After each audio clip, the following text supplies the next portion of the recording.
Welcome to Let's Talk All Things Art.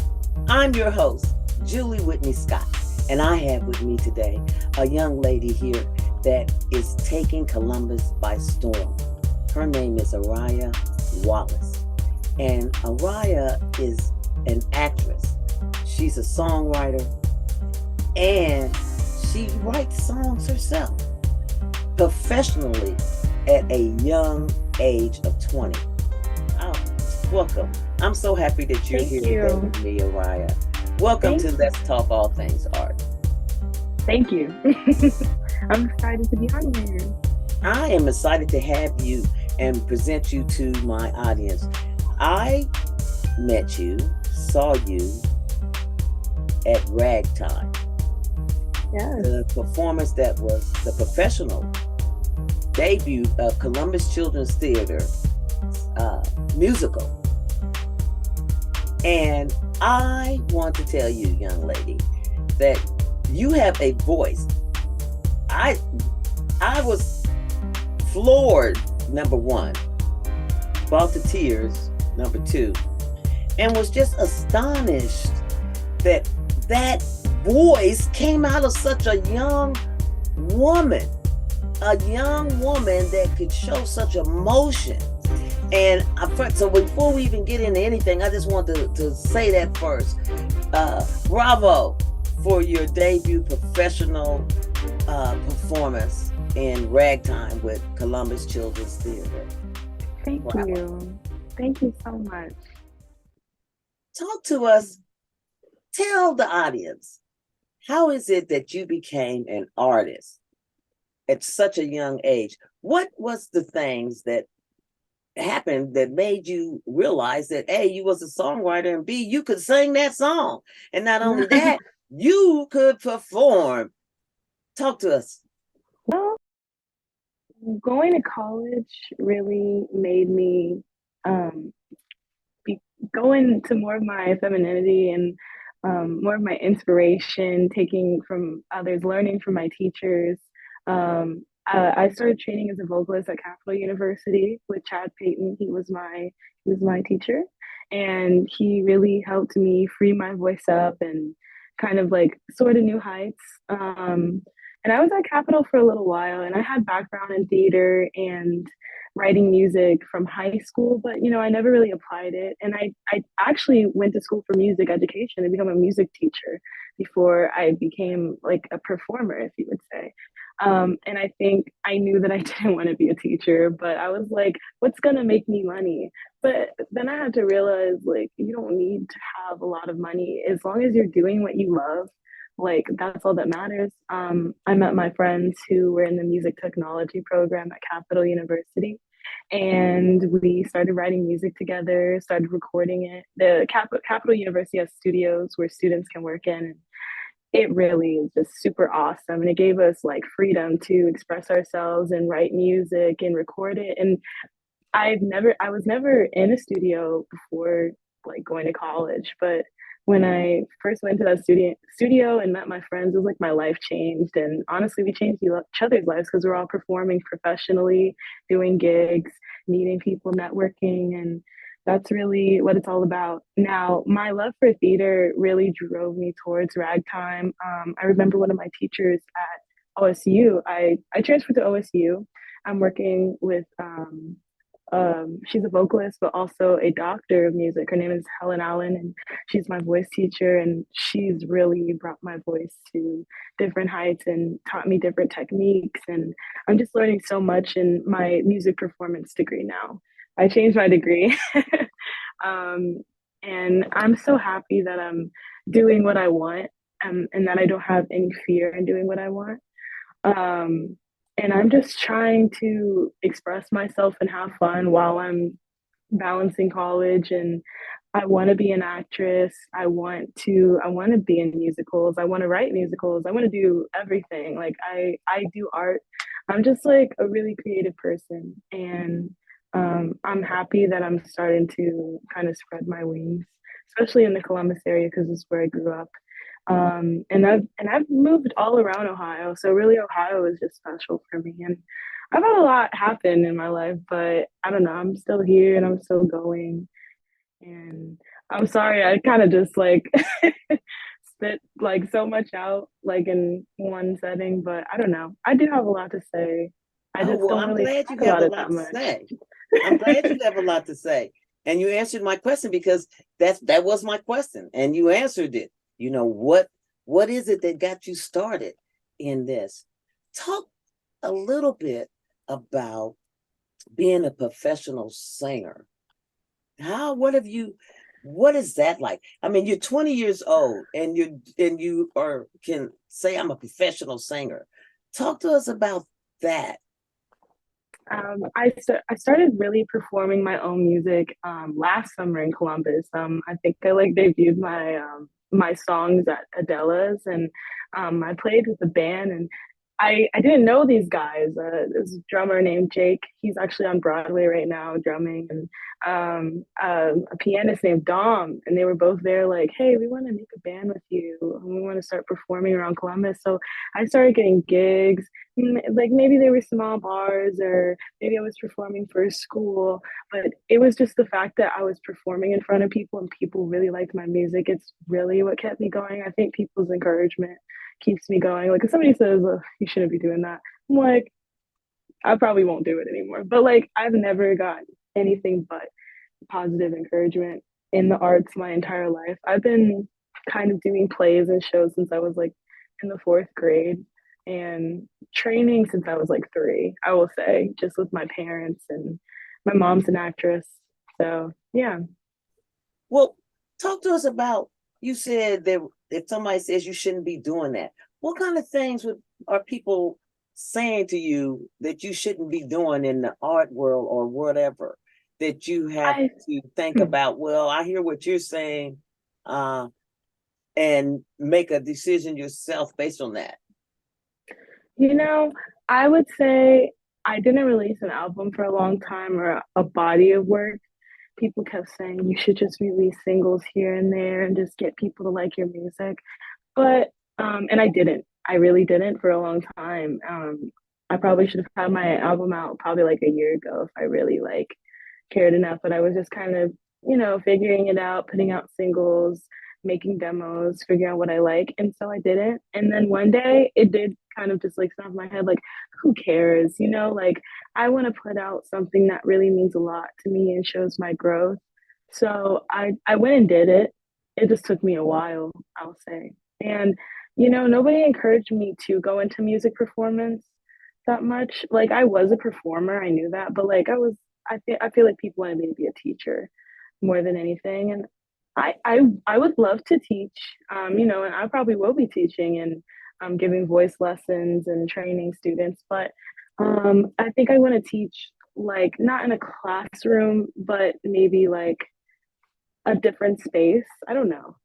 Like I would like to teach in a classroom, but I just feel like I'm taking more of the professional route, performer route. Well, So yeah.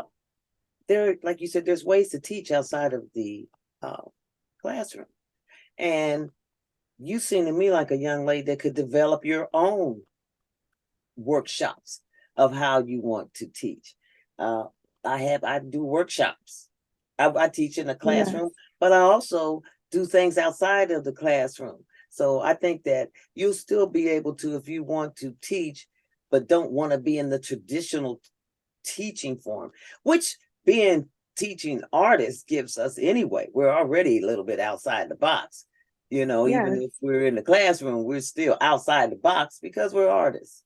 So when we're Yes. thinking creatively, and we just do things a little differently, Yeah. because our brain works a little differently when we look at things.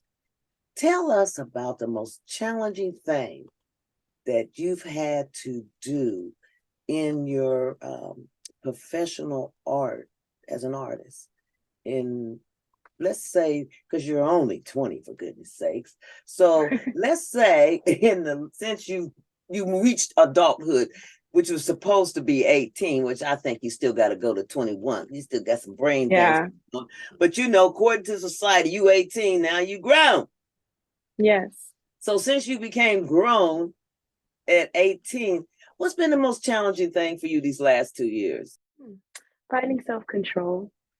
finding a way to say no, you know, because sometimes you say yes to everything to make people happy, and you don't really look at how that'll affect you or affect maybe the decisions that you make.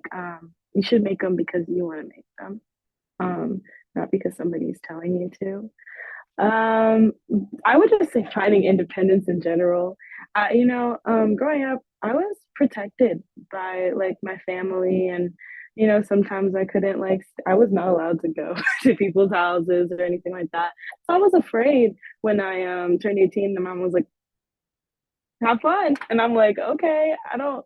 What am I supposed to do?" So I think finding independence with myself, but also being comfortable to kind of get out there and introduce myself to people and finding confidence in what I do and if it's good or not. Because, sometimes you might question yourself.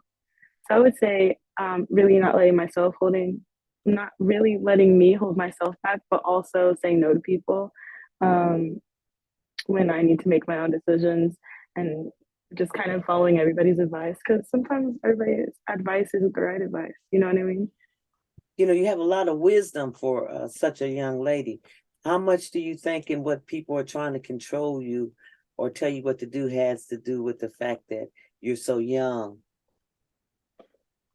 I would say because at school, a lot of teachers may want you to go a certain route with like music. Like I was in the classical world for a very long time, I'd say, just learning and training. And, that wasn't really my vibe, especially kind of being the only Black student. Sometimes it's like hard to be yourself and had to find a way to be myself while still coexisting in that space. Um, and I had to still be myself and be comfortable with being myself. Sometimes that was rough. That was really rough. And I think now that I'm hopping into all these different music worlds, I'm still trying to find a way to be myself. I feel like at Ohio State, I can be myself a lot more just because it's very diverse.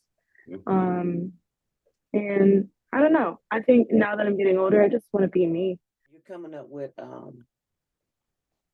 some topics that unfortunately, as an African American woman and a brown skinned woman, we have to face. Uh, it is a challenge when you find yourself you're already, the real minority is just me in here. And how do I keep myself and yet still fit in so that I become a part of what's going on? It's very important what you're saying, Ariyah, in regards to how do I keep me? Yeah. How do I do that? How much do you think your songwriting reflects you trying to still letting people know who you are? Yes. So I would say, like, every other week, I'll be in a recital at school singing a German song or singing a really like classical art piece. And they're usually by white composers. And so, like, I did use some like classical music in my album. I put some violins at the beginning of one of my songs, made it like a long, like, loop of an orchestra playing just to kind of put that aspect in there, but then it goes into like just like a kind of R&B type beat, and I kind of made it my own, I would say, and I feel really proud of that. Just because you people don't combine like classical music with hip hop all the time. It's not a very popular thing, but I really wanted to incorporate that in my album because um, classical music is important to me, but also adding my own spin and my own background in music also, it makes it me. I'm coming from so many different backgrounds in music and so many different types of training, but I can still use all of that when it comes to singing high notes and keeping that lift and but also just kind of incorporating jazz and R&B and just soul, and just all that stuff really is important to me.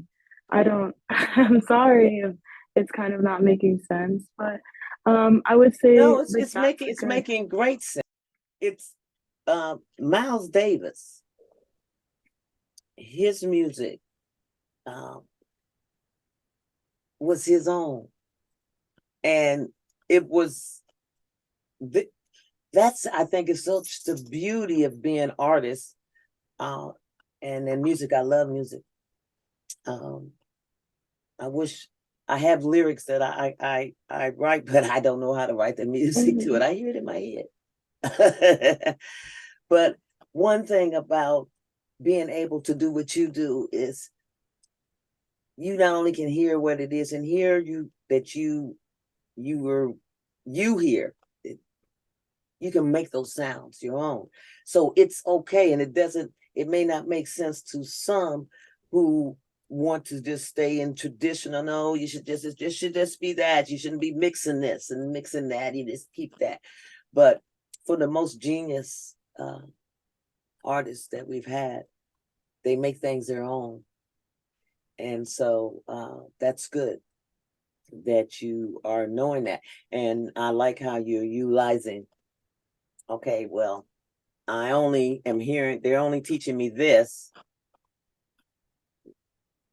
but I can use what I'm learning to make this. Yeah. Yeah, that's really good. So you have this album. What's the name of your album? It's called Infinities, Project 88. What can we expect to hear from that album? I would say so many different genres of music when it comes to maybe R&B. R&B is the main genre, but I would say it's alternative R&B. It has so many different elements. And you know, Black music is basically everything that we hear in America, everything that we hear in the West in general, when it comes to hip hop, R&B, pop music, the blues, uh, country, jazz. So I would say just maybe you can identify so many different genres in this album, and I like to use kind of like sounds that draw people in. So like you know how people like to listen to ASMR before they go to bed. I'll have some little like water drops or like rain or something in there, or like nature sounds, because the whole like idea of the album, it's a concept album. It goes from the daytime. I'm saying a spoken word poem at the beginning of the Ooh, album that yeah. it really has stuck with me since high school. It's called The Road Not Taken by Robert Frost. And it's just so beautiful. And it really kind of is what I use for life in general, and like for like guiding myself through life. So you'll hear that at the beginning, and then just more like daytime stuff in the first half that you'd hear like emotions of daytime. And then in the middle of the album, it's like there's different interludes of reflection and things that have happened in the past few years, and it goes to nighttime, ends at night. Um, and yeah, I did like a photo shoot kind of like based on the daytime and nighttime aspects of the album. So I think it will just be really cool to kind of immerse yourself in the sound. It's really cool. It's really awesome. And my producer really helped put that together for me as well. Like it's my idea, but he helped carry the idea out. So that was really awesome. Yeah, that's what producers do. Yes. Yes. That's the job of a producer, is to help it carry out. We're gonna be playing that album on Satin Flow, WGRN Okay. 91.9 FM, Sunday morning at 11 a.m. and throughout the year. I would like for you to give a word of encouragement. I always have my audience and hear a word of encouragement from my guests in regards to, and I really want them to hear a word from you, being such a young woman who is stepping out here. What word of encouragement would you have for another young person your age that wants to, is thinking about being a songwriter or an artist in anything in the performing arts? What would you give them? What would you say? Don't let anybody stop you from doing what you think is right, from doing what you think will be important, because artistry, and I mean true artistry, is important. And just being yourself is so important. Don't try and change yourself for anybody, even if you feel like you're so different. Just be yourself, and like, you can do this. You can do anything you put your mind to. That's one thing that I've been saying to myself all year long, is you can do this. Like, you were made for this. Like, you're special. You can do this. Like, don't let anything stop you, because what would you gain from not trying, at least? So just do it. Well, you are a perfect living example of what just doing it means, and the fruit from your labors from just doing it. Well, Ariyah Wallace, thank you so much for being with me and sharing some of your talents and thoughts with us. And I am so glad that I saw you in ragtime and met you. And I look forward to working with you, my own self, one day on the stage, and as well as seeing you in the theaters here in Columbus, Ohio. And I predict Broadway and beyond. Yes, I manifest that for me. I love that. Thank you so much. You're welcome. Thank you for being on Julie Whitney Scott Presents, WGRN FM 91.9. This is a Mind for God Productions sponsored event.